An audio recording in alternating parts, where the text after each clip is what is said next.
Olá, meus queridos alunos, sejam todos bem-vindos novamente aí para uma das nossas aulas. Espero que esteja sendo um momento aí produtivo de aprendizado para vocês. E hoje nós vamos conversar sobre esse assunto que vocês estão vendo aí na tela. Vamos falar sobre economia, moeda e inflação. Tema muito recorrente, tema muito atual e que vai ajudar vocês a entenderem muito do que se vê aí nos noticiários, no andamento geral da economia e vai dar capacidade a vocês de entenderem conceitos que não são difíceis, mas que infelizmente boa parte da população ignora, desconhece completamente. Esse instrumental é interessante, é importante e ao longo aí das nossas aulas a gente vai tentar fazer uma ligação, né, com o mundo real, com as atualidades, com as notícias, com as estatísticas da economia brasileira e da economia mundial, para a gente ver como é que funciona aí esse mecanismo na prática. Então todos são bem-vindos, espero que gostem desse vídeo e que seja produtivo aí para o estudo de vocês. Então, o que é que nós vamos conversar um pouquinho hoje? Né? Quais são os temas, né, que vamos abordar nesse nosso primeiro momento falando sobre economia e inflação? Vamos fazer uma contextualização do assunto, nós vamos tratar dos conceitos iniciais, né, os conceitos mais básicos, introdutórios do tema. Vamos falar rapidamente sobre a evolução da moeda, as suas funções numa economia, e aí a gente fala de uma economia no sentido global, isso vale para qualquer economia nacional e vale para o mundo também, né? Quais são as funções que a moeda desempenha. Vamos falar sobre o que é a oferta monetária e a demanda por moeda. Lembrando, sim, já inicialmente, que a moeda ela é uma mercadoria como qualquer outra. E por isso nós podemos falar de oferta por moeda, né, de oferta monetária e de demanda por moeda. Por ela se tratar de uma mercadoria como qualquer outra, e inclusive possui o seu preço, né, que é a taxa de juros. A gente vai falar sobre isso ao longo das nossas aulas. E através desses mecanismos, né, de oferta monetária e demanda por moeda é que vai se dar, né, diversos fenômenos, como inflação e vários instrumentos da política monetária vai girar em torno dessas questões, ok? Então, esse é o roteiro básico desse nosso primeiro momento a respeito desse assunto. Vamos lá. Se você por acaso tem o desejo de se aprofundar, conhecer um pouco mais sobre esse tema, eu particularmente recomendo esses dois livros. Né? Eles são, digamos, introdutórios, mas não são simplórios. Eles são livros ricos, né? Esse aqui são de brasileiros, da literatura nacional, e o livro do Menkyu, né? É um professor americano de economia, que é uma literatura assim, mundialmente conhecida na área. Ambos são muito bons para você entender mais e conhecer um pouco mais daquilo que a gente vai falar aqui na nossa aula de hoje e aprofundar melhor, né, esse tema que é tão interessante. Eu recomendo qualquer um dos dois, vai ajudar bastante nesse início aí de caminhada em relação a conceitos macroeconômicos. Bem, olha só como esse tema ele é recorrente nos noticiários que a gente acompanha diariamente, né? Eu só dei um print aqui de algumas notícias rápidas, né? Algumas notícias simples que falam diretamente sobre esse tema. Né? Então aqui no Globo tem a notícia: mercado baixa projeção de inflação e já prevê queda no juro básico esse ano. Você lê isso aqui, né? Deixa eu só sair da tela que eu fiquei no meio da última notícia. Você lê uma notícia como essa, você não está entendendo o que ele está falando, concorda? Você não está entendendo qual é a relação da projeção de inflação, você não entende, e a queda na taxa básica de juros. Né? Você não consegue entender qual é a ligação que existe entre um e outro. E você também não consegue, por exemplo, entender aqui qual é a relação que existe entre inflação e desemprego. Você não consegue bem fazer uma conexão lógica entre esses dois conceitos. E vai haver, né, especificamente, uma aula onde nós vamos tratar, né, sobre a curva de Phillips. A curva de Phillips ela é um conceito econômico de fundamental importância que faz aí uma ligação, né, faz aí uma ligação entre exatamente esses... Perdão, acabei apagando aqui, né? faz uma ligação entre esses dois conceitos que são de fundamental importância, que é a inflação e desemprego. E por último, né, a inflação do aluguel termina 2017 com deflação de 0,52%. Se olha isso aí, também não entende bem o que ele está falando, né? E aí tem um conceito aqui que nem todo mundo conhece, ou já pode até ter ouvido falar, mas não sabe o que se trata, que é o conceito de deflação. Professor, o que é isso, né? É a inflação ao contrário, né? A gente vai falar sobre isso mais para frente, mas a inflação, né, é quando existe um aumento geral do nível de preços, e a deflação, né, quando existe a queda geral do nível de preço. Professor, se a inflação é ruim, a deflação é boa. Calma, não é bem assim, tá certo? Quem dera a economia ela fosse tão simples, né? Mas não é a verdade. A história nos mostra que a deflação ela não é necessariamente boa, né? E a gente vai explorar isso mais para frente, ok? Então vamos seguir aqui o nosso conteúdo.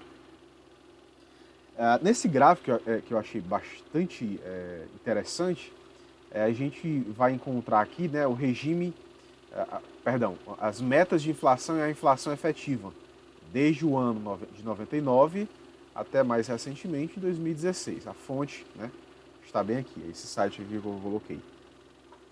E aí, né, a gente também vai ter aí as informações do gráfico, né, nós temos as linhas azuis que são as bandas de inflação, a meta e a inflação efetiva de vermelho. Bem, como vocês podem perceber, eu vou usar aqui o meu marca-texto amarelo, vocês podem perceber, né, o gráfico no final de 99, ele começa com uma queda, né? O período anterior, né, os anos anteriores ao que o gráfico não mostra, são anos bem sombrios da economia brasileira. A inflação, como você deve saber, é um fenômeno que atormenta a economia brasileira já faz um bom tempo. Há muitas décadas, a inflação vem aterrorizando aí a nossa economia, a nossa sociedade. Desde o período, né, do regime militar, isso já é bem presente na nossa economia, até um pouco antes disso também, né? Até antes disso a gente já encontra vários momentos onde vivencia-se esse problema.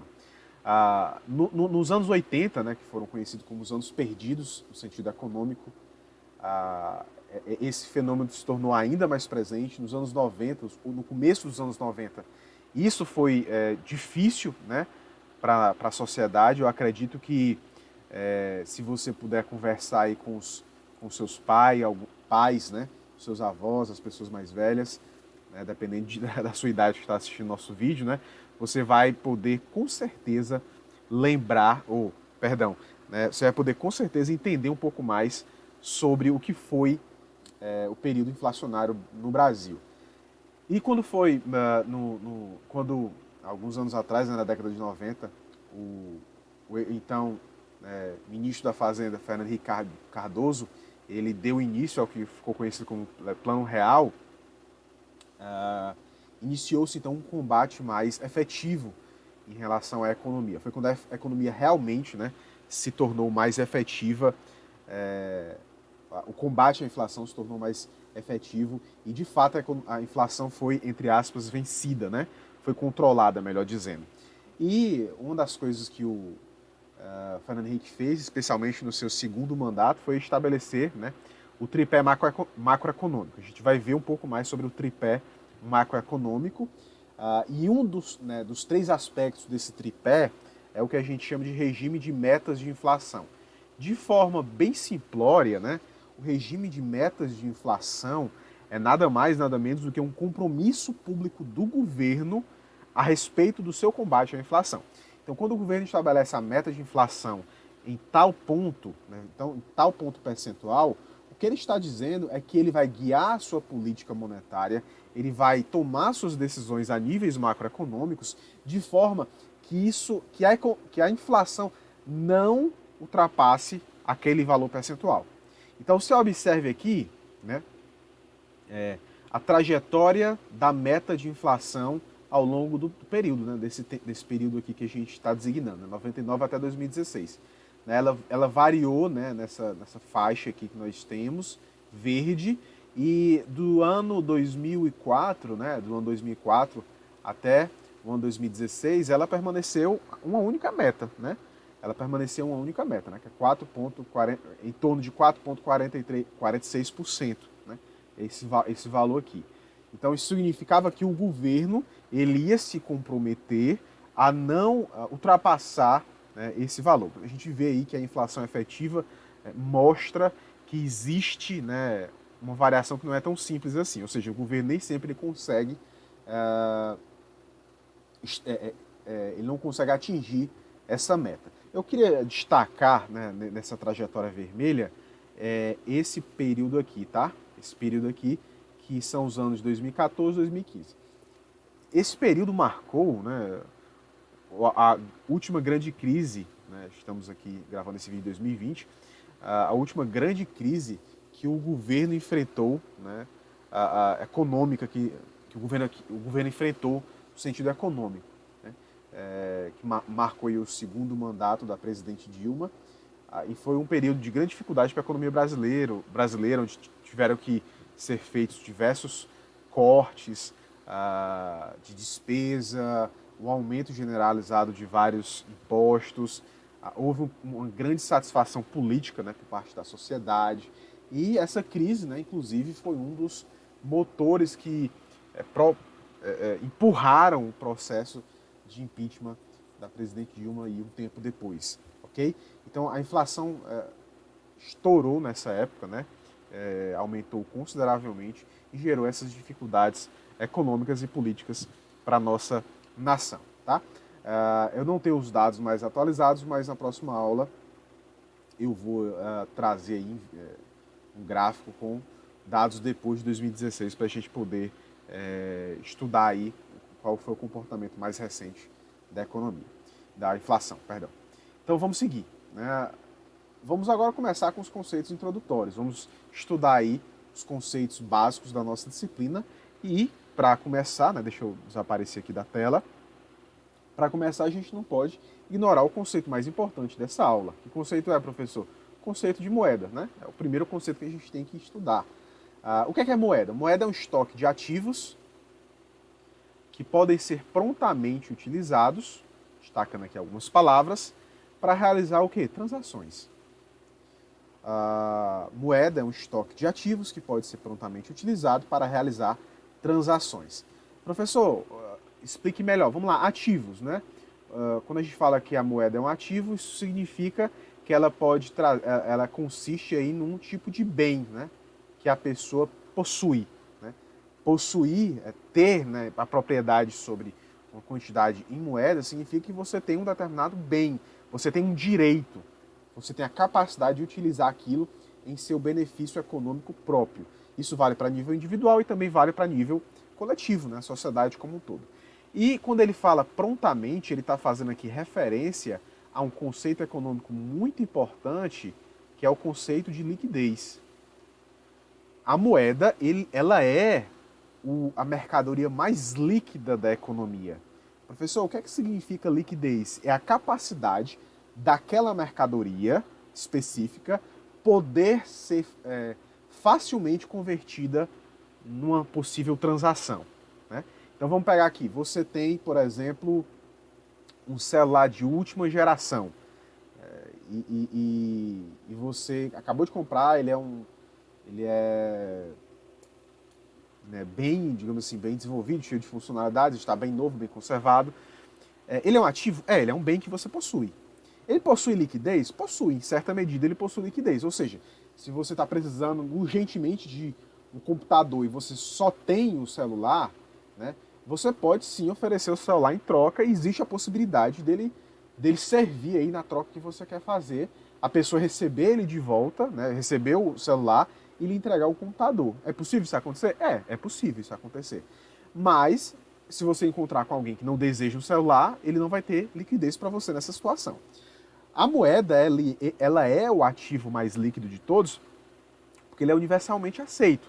Você tem aqui uma certa quantidade de dinheiro, vai numa determinada loja ou vai à procura de alguém que está vendendo aí um computador e oferece dinheiro. Se aquele dinheiro for suficiente, né, for o preço que a pessoa está oferecendo, com certeza aquela pessoa vai vender para você. Por quê? Porque o ativo, né, a moeda, possui liquidez. ela é, de todas as mercadorias que existem, a que mais é líquida, ou seja, a que mais pode ser utilizada para realizar o quê? Realizar transações. Então as pessoas guardam, né, possuem a moeda como um bem que pode ser facilmente convertido em outro bem no momento de transação.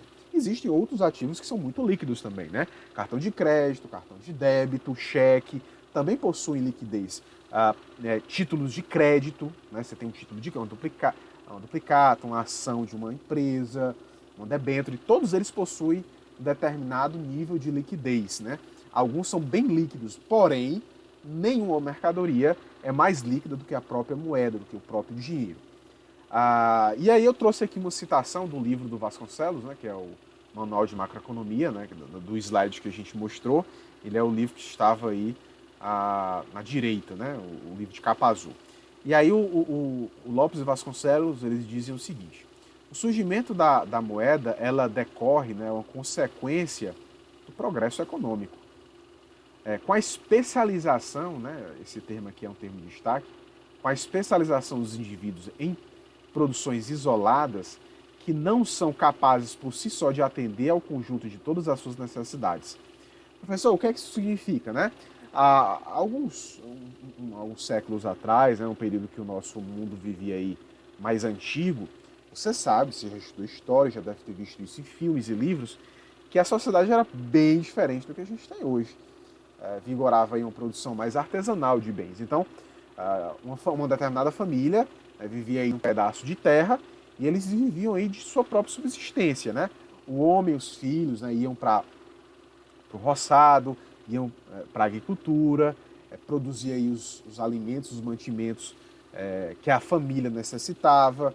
As mulheres ficavam geralmente em casa e produziam vestimentas, né, matavam determinados tipos de animais para produzir vestimentas, né, enfim, praticamente tudo ou quase tudo que essa família precisava, eles mesmos produziam, né, eles mesmos produziam.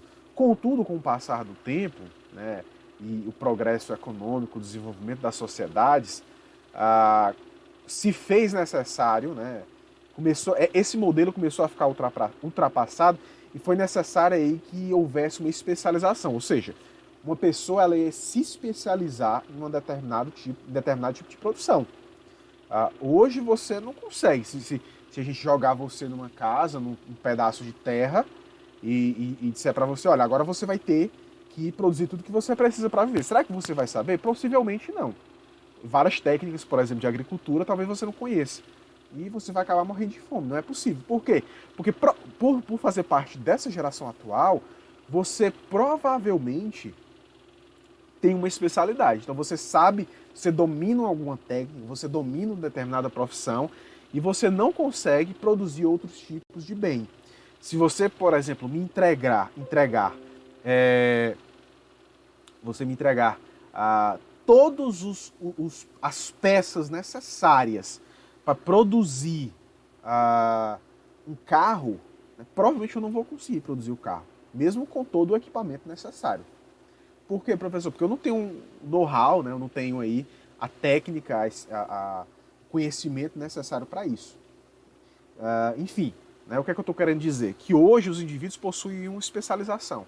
Eles têm aí um determinado tipo de conhecimento específico, diferente de antigamente. Mas o que é que isso tem a ver com a moeda, professor? Ora, a moeda ela não é tão necessária, digamos assim, numa sociedade que realiza poucas transações.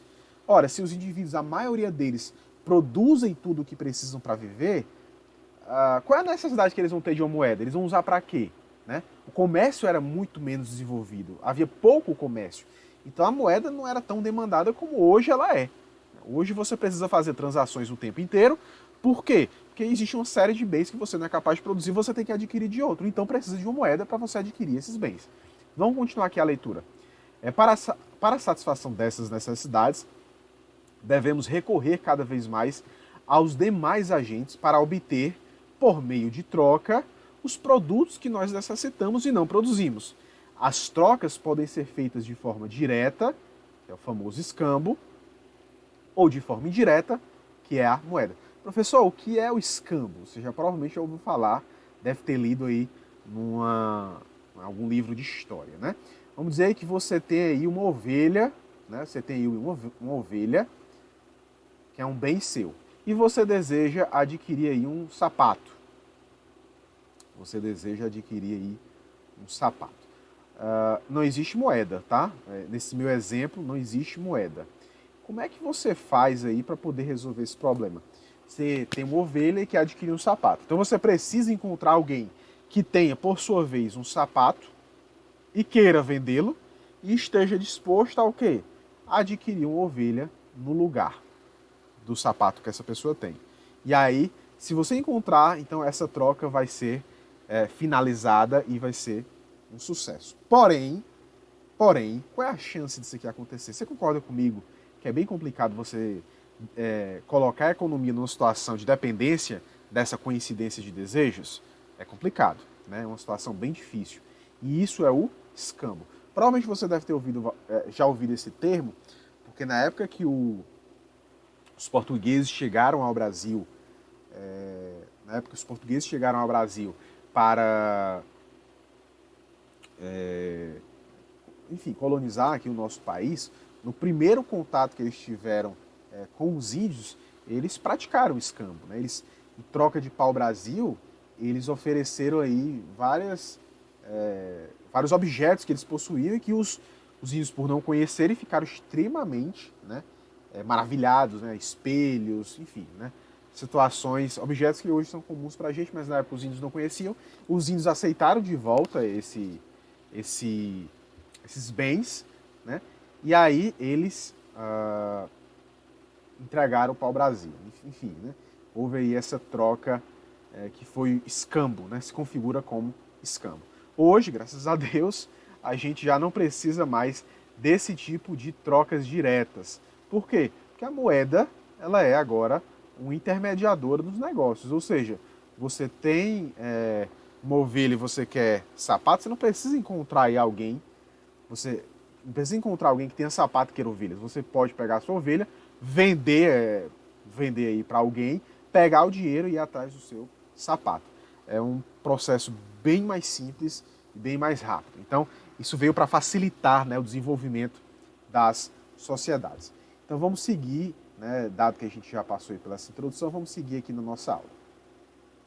Qual foi a evolução da moeda, professor? A moeda foi sempre da forma como a gente a conhece? Não. A moeda ela apresentou aí configurações diferenciadas ao longo dos tempos. E configurações são essas, professor? Vamos lá. Ela passou por um período de evolução. Então, nos séculos aí antigos, né, a moeda ela era uma moeda, a gente chamava de moeda mercadoria. Como assim? Você possuía, né, existiam mercadorias que elas eram, digamos assim, demandadas pela maioria das pessoas, e por ser uma necessidade geral da maioria das pessoas, elas se tornaram, né, moeda naquele período que não tinha moeda metálica e papel moeda ainda. Então, eu já li, por exemplo, que o Império Romano, né, por muito tempo, pagava os seus soldados, né, com sal. Existiam alguns pagamentos que eram feitos em sal. O sal era uma mercadoria muito utilizada na época pela sociedade, muito demandada pela sociedade. Então, o sal ele se tornou por algum tempo, né, essa moeda demandada pelas pessoas. O gado já desempenhou esse papel, o trigo também, enfim, existem diversas situações. Talvez você já tenha visto aí algum filme ou visto alguma reportagem que mostra que, por exemplo, hoje em dia, dentro dos presídios, né, os detentos não podem utilizar moeda, né? Eles não podem carregar dinheiro, né? Supostamente eles não podem. Então, em muitos filmes vai mostrar, né, a gente vai ver os detentos, por exemplo, utilizando como moeda cigarros. O cigarro desempenha esse papel. Então, você compra e vende as coisas, independente de você fumar ou não, utilizando o cigarro. Então, o cigarro ele tem esse papel aí de troca dentro aí dos presídios, né?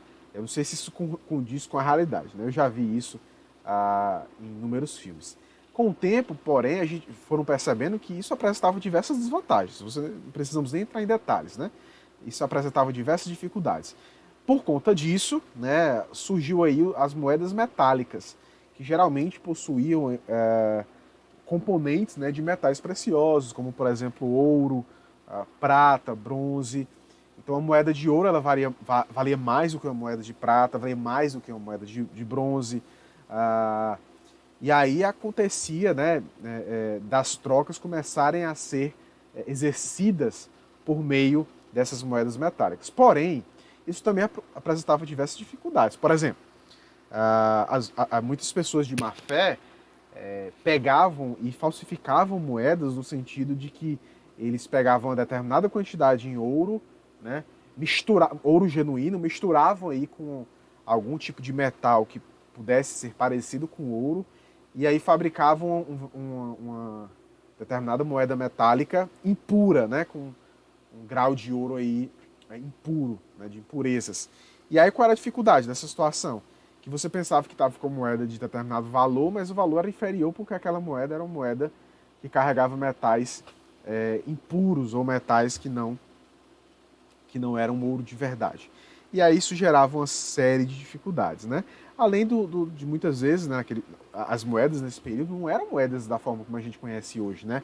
Padronizadas, pequenas, não. Moedas nesse período, né, como os processos de fabricação desse tipo de ativo era muito, digamos assim, ainda estava em início, né, era algo bem diferente de hoje, né, tecnologicamente falando. Essas moedas geralmente eram moedas grandes e pesadas. Então imagina você sair, né, para uma viagem, para qualquer tipo de necessidade que você tivesse, e você precisasse carregar uma grande quantidade de dinheiro. Você tinha que carregar aí muita moeda, né? Isso gerava uma série de problemas em termos logísticos, né? Você não tinha como ficar carregando muitos e muitos quilos de moeda, né? Facilitava roubo, né? Tinha uma série de dificuldades que envolvia essa questão. E aí surgiu então o que a gente chama de papel moeda, né? O papel moeda, que a gente conhece até hoje, como por exemplo as cédulas, esse papel moeda ele possui um lastro, ou seja, o que aconteceu? As instituições começaram, e foi assim que surgiram os bancos, né? As instituições começaram a perceber essa dificuldade das moedas metálicas e eles disseram, olha, faz o seguinte, para você não ficar carregando suas moedas para cima e para baixo, o que a gente vai fazer? Você deixa aqui sua moeda com a gente e a gente vai expedir um certificado dizendo que esse certificado, quem tiver esse certificado, tem o direito de vir até aqui, até nossa instituição, nosso banco, e sacar aquela quantidade em ouro, né? E sacar aquela quantidade em moeda.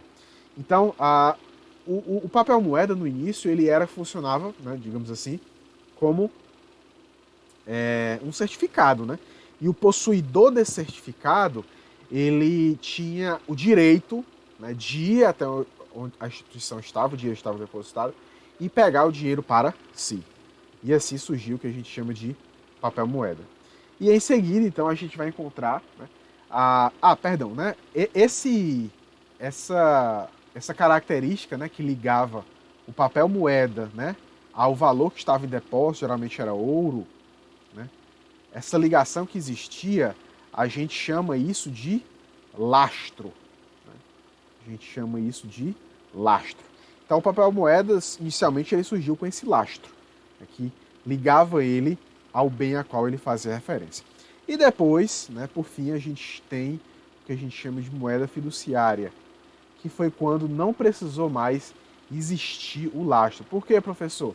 Porque o papel moeda ele se tornou tão, digamos assim, universalmente aceito, que não foi mais preciso olhar para o lastro dele. As pessoas já não mais ligavam se ele tinha uma ligação, né? Ele tinha ele fazia referência a um depósito em ouro que estava no banco. As pessoas começaram a não se importar mais, porque todo mundo aceitava. Ele se tornou algo extremamente utilizado por todas as pessoas e perceberam que já que todo mundo aceitava, não fazia diferença se ele ligava ou não o ouro. Então essa moeda fiduciária vem da palavra pronúncia e significa confiança, ou seja, confiança de que todo mundo vai aceitar esse valor, né? Que todo mundo vai aceitar esse papel.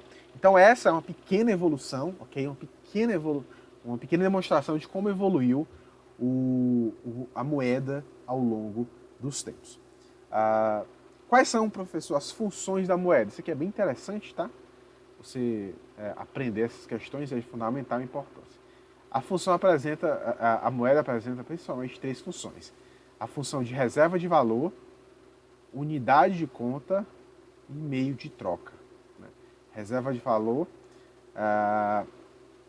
unidade de compra e meio de troca. Professor, o que é que significa? Vamos lá, cada um deles, ok?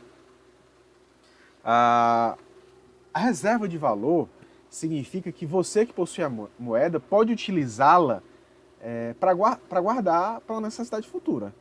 Ou seja, eu recebo uma renda X, né, mensalmente, e parte dessa renda eu vou precisar utilizar para a minha subsistência e subsistência da minha família, concorda? Beleza. Então, parte dessa moeda eu vou consumir no presente. Mas uma outra parte eu vou guardar para consumir depois. Eu posso utilizar minha renda, meu dinheiro, para não consumir agora, por qualquer motivo que seja. Né?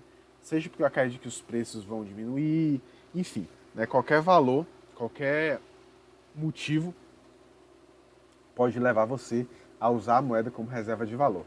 Só que ela é uma reserva de valor imperfeita. Por quê, professor? Porque tem a inflação. Ou seja, se você economizou, né, 10 anos em 1995, você podia comprar alguma determinada quantidade de mercadorias, concorda? Você podia comprar diversas coisas.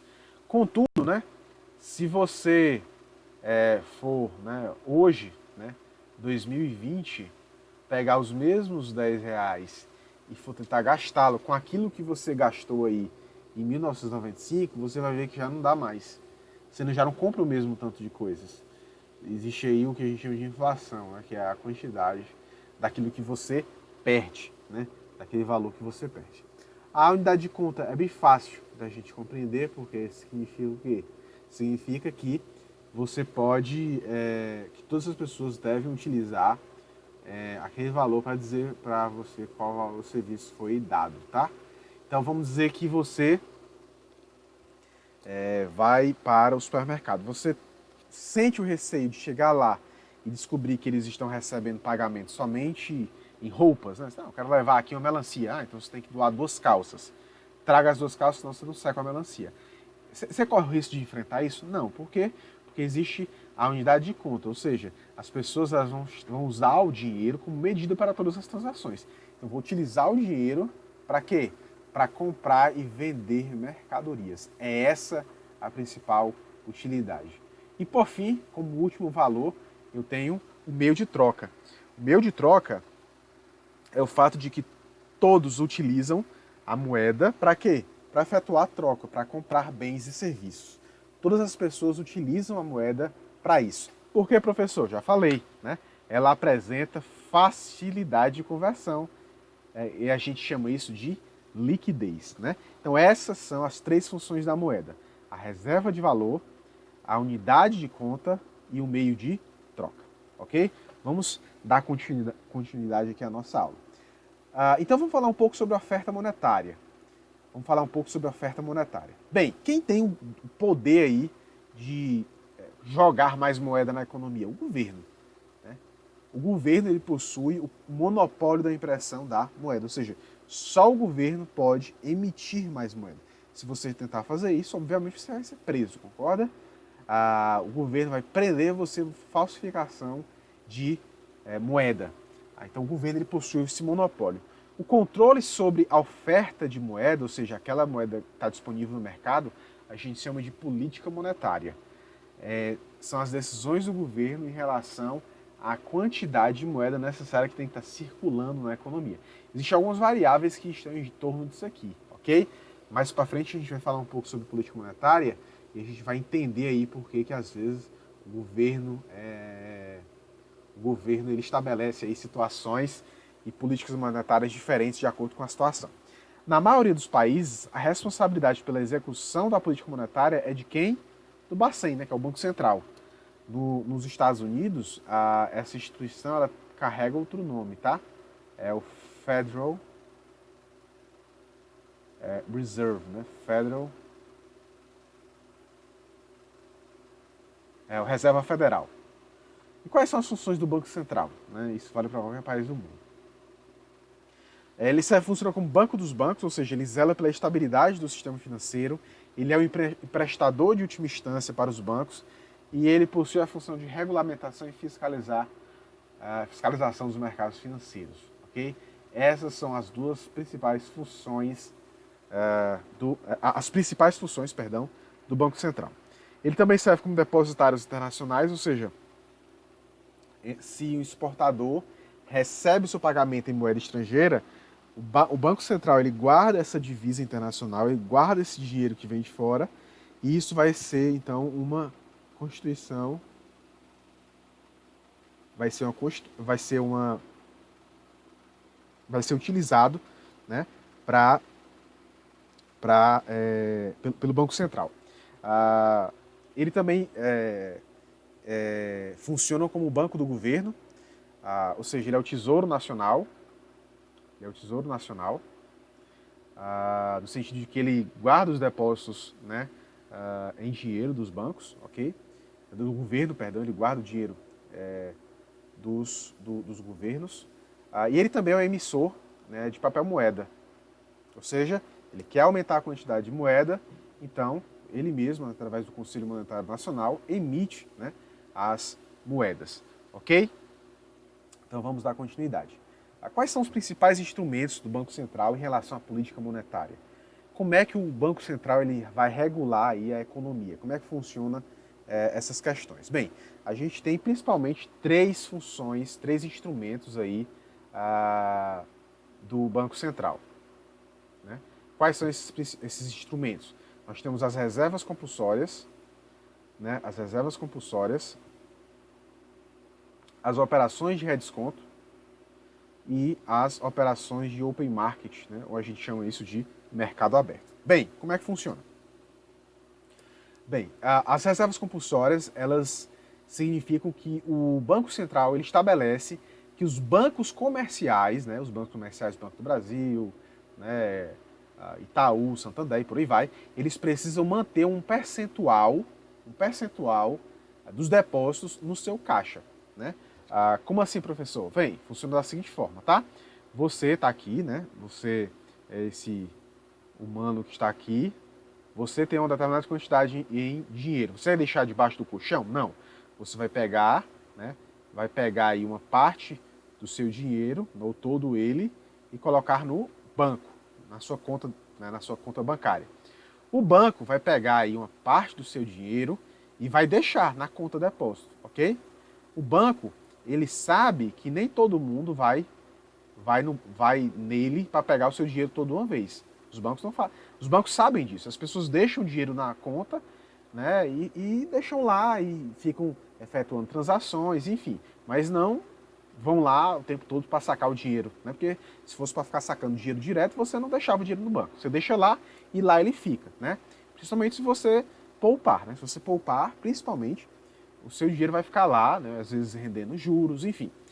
Então você deixa aí o dinheiro no banco, beleza? E aqui é a parte que o banco tem que deixar obrigatoriamente no seu caixa, no seu compulsório, né? Suas reservas compulsórias. O resto, né? A outra parte, o banco vai emprestar para uma terceira pessoa e ele vai, né, através desse empréstimo, receber juros, ok? Vai receber juros. Essa pessoa, quando for pagar de volta, vai pagar com juros.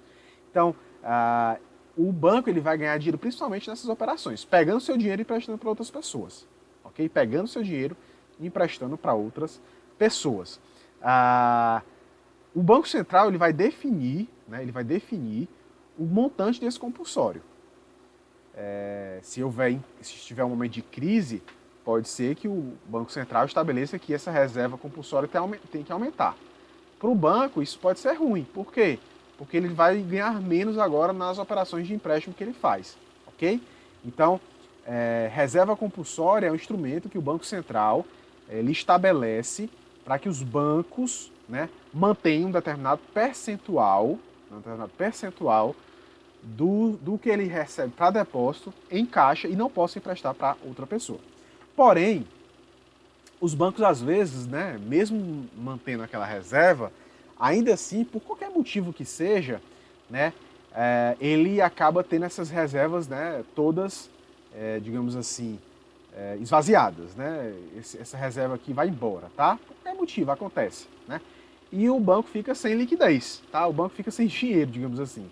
Aí o que acontece? O banco comercial, ele vai aonde? Ele vai no Banco Central. E o Banco Central, como ele é, a gente viu isso, né? Ele é o banco dos bancos. Por ele exercer esse papel, então, quando o banco comercial precisa de dinheiro, o banco comercial procura o Banco Central. E o Banco Central vai emprestar, né?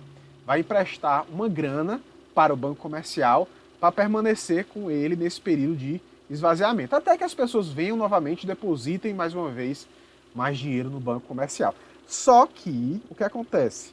Nessa operação de redesconto, os bancos comerciais vão pagar o Banco Central uma taxa de juros. Ora, esse cidadão aqui não tem que pagar o banco comercial por um empréstimo que faz? O banco comercial tem que pagar o Banco Central pelo empréstimo que ele recebe do Banco Central, né? Então a gente fala, né, da taxa de redesconto. Tá bem aqui na nossa apresentação, tá? A taxa de redesconto são juros cobrados por esses empréstimos, né, que são as operações de redesconto, ok? Então os bancos pegam dinheiro emprestados com os bancos centrais. Quando o Banco Central ele quer limitar as operações dos bancos comerciais, ou seja, ele não quer que os bancos comerciais emprestem tanto dinheiro, né, porque eles querem praticar uma política monetária restritiva, né, a gente vai explicar sobre isso mais à frente. O que é que ele faz? Ele aumenta a taxa de redesconto. Por quê? No momento que ele aumenta a taxa de redesconto, ele vai punir mais, né, digamos assim, os juros vão ficar mais altos, né? Punição você entenda entre aspas, tá? Os bancos vão evitar, né, vão deixar para pedir essas operações de redesconto em última situação. Por quê? Porque para eles vai ser muito oneroso pagar uma taxa de juros muito cara. Ora, você como cidadão normal, você se puder evitar, você não evita pedir empréstimo nas financeiras? Evita. Por quê? Porque as taxas de juros que você paga por empréstimo numa financeira são altíssimas. E isso é ruim para você. Então, os bancos comerciais funcionam na mesma lógica. Eles não gostam de pagar valores altos em empréstimos. E esses valores altos são o quê? As taxas de redesconto. Então, o Banco Central, quando ele quer facilitar, quando ele quer expandir a oferta monetária, o que é que ele faz? Ele diminui a taxa de redesconto, para que os bancos emprestem mais dinheiro e, se tiver necessidade, peguem mais dinheiro com ele. Quando eles querem diminuir a liquidez da economia e praticar políticas monetárias mais restritivas, então eles aumentam a taxa de redesconto. Não se preocupe que a gente vai ver a respeito dessas circunstâncias aí mais para frente. Pessoal, existe um conceito que eu acabei não falando, porque eu vou explorar ele mais para frente, que é o conceito de multiplicador monetário. Multiplicador monetário é um conceito que a gente vai explorar mais à frente. As reservas compulsórias afetam esse multiplicador. Mas, né, vamos deixar para explorar esse assunto, né, mais para frente, para a gente entender melhor como é que ele funciona, ok? Por fim, a gente tem as operações de open market, o mercado, né, operações de mercado aberto. O que é isso, professor? É a compra e venda de títulos do governo, ou seja, o governo ele recebe dinheiro e gasta o tempo inteiro, você concorda? Ele está o tempo todo precisando de dinheiro para as suas próprias operações diárias. Então, o que é que o Banco Central faz? Né? O que é que ele faz? Ele vai pegar, né, o governo ele vai estar precisando de dinheiro para algum motivo, para atender alguma necessidade sua, e aí o que é que ele vai fazer? Ele vai pegar o caixa dele está vazio, ele vai pegar, gerar títulos do governo e vender esses títulos. Quem comprar esse título do governo vai ter em suas mãos um papel, né, uma operação que no futuro vai lhe render dinheiro com juros. Então o governo nada mais nada menos está fazendo o quê? Está pegando dinheiro das pessoas no mercado, está pegando esse dinheiro, né, para poder financiar suas despesas, entregando a essas pessoas um certificado, né, um título, e no futuro ele vai pagar essas pessoas com taxa de juros. Então é como se o governo estivesse pegando emprestado da população. Okay? Quando você compra títulos, quando ele está comprando títulos aí do público, né, ou vendendo, ele está fazendo operações de open market. Quando ele está com dinheiro sobrando no caixa, né, o que é que ele faz? Ele pega, então, esses títulos e compra, né, de volta, tá certo? É geralmente assim que funciona. Então, esses são os principais instrumentos, né, de política monetária que nós temos aí na economia, ok? Vamos continuar. Como é que se mede, então, a quantidade de moeda? A gente mede pelos agregados monetários. Que a gente mede pelos agregados monetários. Tiago, como assim? Como é que funciona esses agregados monetários? Geralmente, né, a economia, né, funciona da seguinte forma. O Banco Central emite uma determinada quantidade de moeda, né, ele imprime aí uma determinada quantidade de moeda, mas essa quantidade ele não joga toda no mercado. Uma parte fica aqui, no próprio caixa do Banco Central, para situações e necessidades diversas. E ele vai botar o resto em circulação. Mas esse dinheiro que vai em circulação, uma parte vai ficar em poder do público, ou seja, no bolso das pessoas. Mas outra vai ficar no caixa dos bancos comerciais, porque as pessoas utilizam, você deve lembrar disso, né? Utilizam o dinheiro como reserva de valor. Ou seja, as pessoas não querem utilizar agora, querem fazer aí um pezinho de meia para uma futura necessidade e deixam o dinheiro lá. E por isso, né? Por isso que ele vai ter, então, essa característica de reserva de valor. E aí, esses são os agregados monetários e funcionam dessa forma que eu vou mostrar aqui para vocês. Nós temos a classificação, essa classificação é do próprio Banco Central, tá?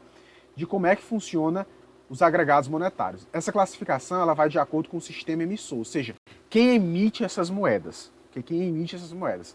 Professor, você disse que só quem emite moeda é o Banco Central? Sim, de fato, né, moeda só quem emite é o Banco Central. Mas você concorda comigo que, por exemplo, os bancos possuem o poder de multiplicar a moeda? Possuem. Porque eles deixam o dinheiro no seu caixa e para você, cidadão, aquele dinheiro está disponível, você pode sacar na hora que você quiser, mesmo que você não faça isso.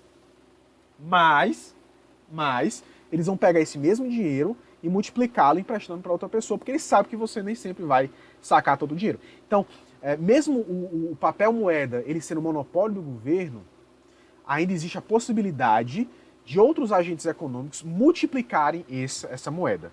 E é por isso que existem esses agregados monetários. Então a gente tem, por exemplo, aqui o M1, que é o papel moeda em poder do público, mais os depósitos, né? É o papel moeda em poder do público mais os depósitos, como você está vendo aqui, ok? Nós temos aí o M2, que é igual ao M1, né? Mais os depósitos em poupança e mais os títulos emitidos por instituições depositárias. E nós temos aí também a soma dos depósitos especiais remunerados. O M3 ele vai ser o M2 mais os fundos de investimento e mais as operações compromissadas Selic. E nós temos o M4, que é o M3 mais os títulos públicos federais de ato liquidez. Professor, não estou entendendo nada. Calma, esses conceitos aqui, por enquanto, você não precisa ir bater cabeça com eles agora, tá? A gente vai explorar eles em momento oportuno. Mas é interessante você saber que existem agregados monetários diferentes.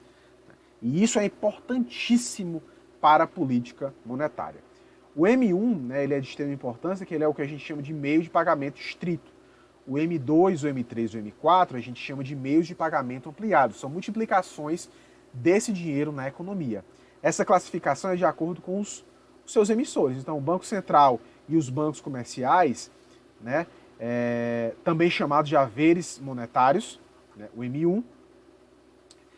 Os outros bancos emitem aí o M2, instituições financeiras e não bancárias o M3 e o governo, né? O governo aí, ele aí vai explorar o M4, tá certo? Então funciona mais ou menos dessa forma. Isso aí são os agregados monetários. Como é que se mede então a quantidade de moeda? Né? Vou continuar aqui nessa seção. A gente tem aí o que a gente chama de base monetária, ok? A base monetária é o que a gente chama de papel moeda em circulação, mas as reservas bancárias, sejam compulsórias ou voluntárias. Às vezes os bancos, né, além das reservas compulsórias, mantêm uma reserva a mais porque consideram importante. E, né, nós temos também que a base monetária ela sempre será menor do que o M1. Né? A base monetária da economia ela será menor que o M1. Esses conceitos podem parecer muito abstratos agora, mas à medida que a gente for trabalhando com economia monetária, a gente vai entender melhor cada um desses conceitos, ok? Não se preocupem caso esteja difícil, que a gente vai delineando melhor essas questões ao longo aí das nossas próximas aulas. E por fim, né, finalizando aqui essa nossa primeira etapa, a demanda por moeda ela também é uma variável muito importante. Você e eu, nós demandamos moeda, você concorda comigo? A gente está precisando de moeda o tempo inteiro. Então como é que funciona? Eu precisando de moeda, o que é que eu vou fazer? Eu vou no mercado atrás dela. Mas quais são por quais motivos eu preciso de moeda? Os motivos mais importantes são transação, ou seja, eu preciso comprar e vender bens, correto? Então eu vou precisar de moeda pelo motivo transação. Eu preciso também por precaução. Lembra da reserva de valor, uma das funções da moeda? Eu ganho aí uma boa quantidade de dinheiro no meu trabalho. E eu sou uma pessoa consciente, sei que a economia vai e vem e sempre a gente está vivendo momentos difíceis. Então o que é que eu faço? Eu faço aí um pezinho de meia para mim.